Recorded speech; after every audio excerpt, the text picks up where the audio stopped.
This video is not intended for children, but rather for 20-something nerds that take cartoons way too seriously and overanalyze everything. If you are younger than 13 years old, you are not supposed to be on YouTube. Oh hey, Disney put out another Isekai show, and the best thing is that they didn't dump the entire season within 1 month again, so there's actually a point of doing episode reviews. I would have loved to do that for Amphibia, but talking about individual episodes seemed kinda pointless when the entire season was aired before I could even get started on one script.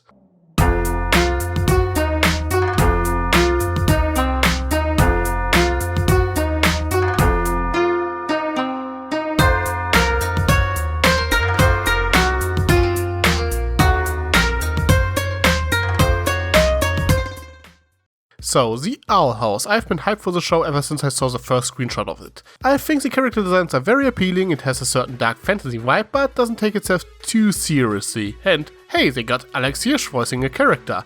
Now, if this show somehow manages to pull off a Gravity Falls crossover, it would really blow my mind. Now, what is the show about? Well, it's about Luz, a young girl, and just let's say she's a giant nerd. You'll be so busy balancing checkbooks and learning to appreciate public radio, the time will fly by.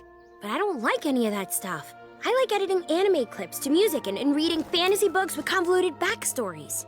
Shit, she's like me when I was 10. I was all over those Linkin Park Dragon Ball AMVs. Even did some myself. Luckily I don't think they exist anymore, cause I never uploaded them anywhere. In any case, even by Weeb standards, Luz is a bit quirky. Bringing a snake to your book presentation is maybe not the best idea. Now, since she tends to cause a lot of trouble, her mom wants to send her to some boring looking reality shack summer camp. First time watching this episode, I kinda missed the fact that she was standing there waiting for a bus to arrive, since she only got a small bag, which strikes me as rather odd. You would think that she would have a proper travel bag if she was going to a summer camp. I thought this scene took place outside the principal's office. But nope, she was leaving for the camp here. Now, after being talked down for being so quirky, Liz throws away her favorite book, but she immediately wants to take it back, but then it was stolen by an owl. Which brings it to a magical world where Luz runs into Ida, freaks out and runs away, asserting a situation. Oh no, what's going on?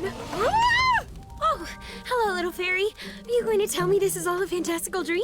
Give me your skin! Where am I? Did I die? Am I in the bad place? Nope, Truckcoon is not to blame for this one, Luz. Now then, Ida catches up to her and makes it clear that she doesn't actually want to harm her and instead shows her what she is doing. Selling ordinary human items to weird fantasy creatures. It's kinda like a reverse mystery shack. In general, Ida is like a reverse Grunkers Den in my opinion. She is greedy like him, but instead of selling fake oddities to normal people, she is selling real ordinary stuff to odd people. Now, after Luz shows Ida how her small TV works, she manages to sell some stuff and introduces herself properly, but... I'm Ida, the Owl Lady, the most powerful witch on the Boiling Isles. A witch? I am a respected, feared... Busted! Run! Ida the Owl Lady, you are wanted for misuse of magic and demonic misdemeanors. Whoa, witch criminal. You are hereby ordered to come with me to the conformatorium. Would you guys quit following me around? I haven't done squat. So we get a chase scene, they manage to escape, and then we get this gem. Well, I've had enough adventure for today. This is clearly not the PG fantasy world I always dreamed about. So, can you help me get back home? Subaru and now Fumi can relate to this one. Also, you hear the ladies, this is not a PG fantasy world, so don't come at me with that copper crap. It is clearly meant for an older audience. Anyway, Ida says that she's willing to take Luz back to her own world if she helps her with something first. And this is when they finally go to the Owl House, where we get to meet the Great Demon King, voiced by Alex Hirsch. Who dares intrude upon I, the King of Demons!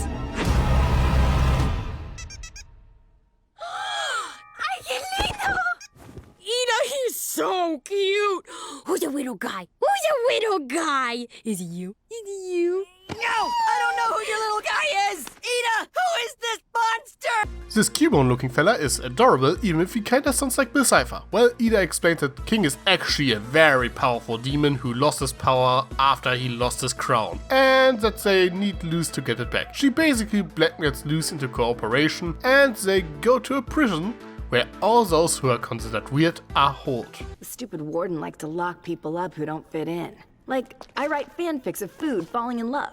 I like food, I like love. Just let me write about it. I'm here because I like eating my own eyes. Oh. We are agents of free expression. They will never silence us. Yeah, she's really big into conspiracy theories. The world is a simulation. We are but playthings for a higher being. Fanfic writers, truly the worst of the worst. Well, Luz is rather shocked to learn that none of the prisoners seem to be actually criminals and are just kinda weird, where she almost gets caught by the warden, but manages to evade him and gets the crown shortly afterwards, which as it turns out is just a Burger Queen crown. That crown doesn't give him any powers, does it? No. Oh, look at us, Luz. King and I don't have much in this world. We only have each other. So if that dumb crown is important to him, it's important to me. Besides, us weirdos have to stick together, you know? This is actually pretty precious and I didn't quite expect that from Ida. She seems to be a genuine good person, go figure. Well, besides that, I think it's a very nice twist considering that most stories like this tend to make the main character the chosen one. I mean, they might still do that later on, but for the first episode it works pretty well. You think that Luz has this grand destiny as she's the only one who can retrieve that demonic crown, and then it just turns out to be the crown you can pick up at any Burger King. I mean, who doesn't take at least one with them after a bender? I suppose you could say it subverted my expectations. Well, and then the warden shows up. He decapitates Ida and then confesses her love to her. In that order. What do you want with me? I've never actually broken any of your stupid laws in front of you. I want you to go out with me. What? What? Go, boss! You've always eluded our capture. You've always been the one who got away. I found that alluring. I hate everything you're saying right now. Couldn't have said it better myself, Luz. So Ida obviously rejects him and a fight breaks out. Ida wants Luz to go through the portal home while she fights the warden. But instead, Luz convinces the other prisoners to help out. Why are you guys just standing there? This is your chance to escape. The warden will catch us, he always does. We belong here. Self-doubt is a prison you could never escape from. That sounds the right thing to say. So you have a different way of doing things, a different way of seeing things. That may make you weird, but it also makes you awesome, don't you see? Why are you helping us? Because us weirdos have to stick together. And nobody should be punished for who they are. And here we go again. No, I overall like the message this episode is going for. I mean, I can relate to it. I talk about cartoons on the internet, which is about as bad as writing fanfictions. But I do think that this episode is maybe a bit too on the nose with this message. Sure, it is okay to be weird, you should be your own person, there's nothing wrong with that. But for me it feels like every other scene in this episode was spelling this message out. It doesn't really bother me that much, mind you, but I think they overdid it a bit and I would have preferred a slightly more subtle approach. But overall this is a rather minor complaint of mine. After that they manage to escape and go back to the owl house. Luz is about to leave through the portal, but then notices that this is a chance to become like the hero of her favorite book. By the way, I'm just calling it now. Sometime down the line they will reveal that this good witch Azura is actually a real person who lives on the Boiling Isle somewhere. They put a lot of emphasis on the book and it just seems like a rather fitting plot twist if you ask me. If not, I'm fine with it too. She doesn't need to be real, being just a role model for Luz is enough, but yeah, I just have this feeling, you know? Well, Luz convinces Ida to become her teacher and stays at the owl house with the revelation that she is one of those smartphones that actually work in an isekai. Isn't that kinda cruel?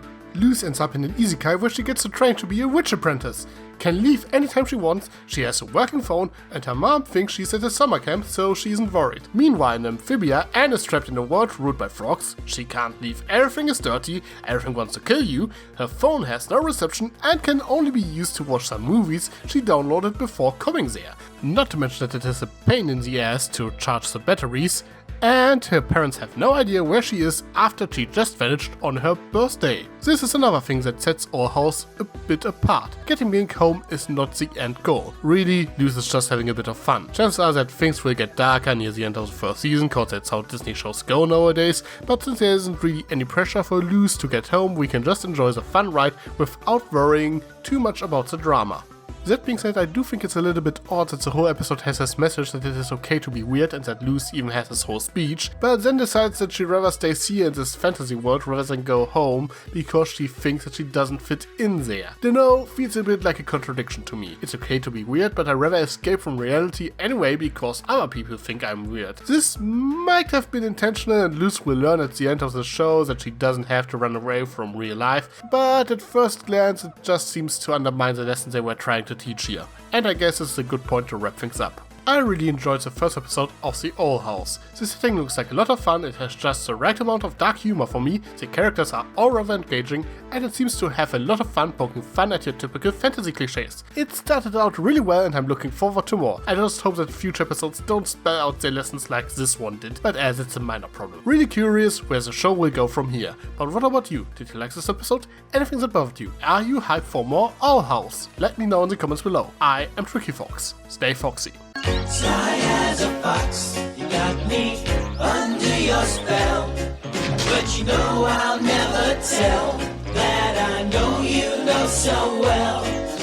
Sometimes you can be too smart for you're a good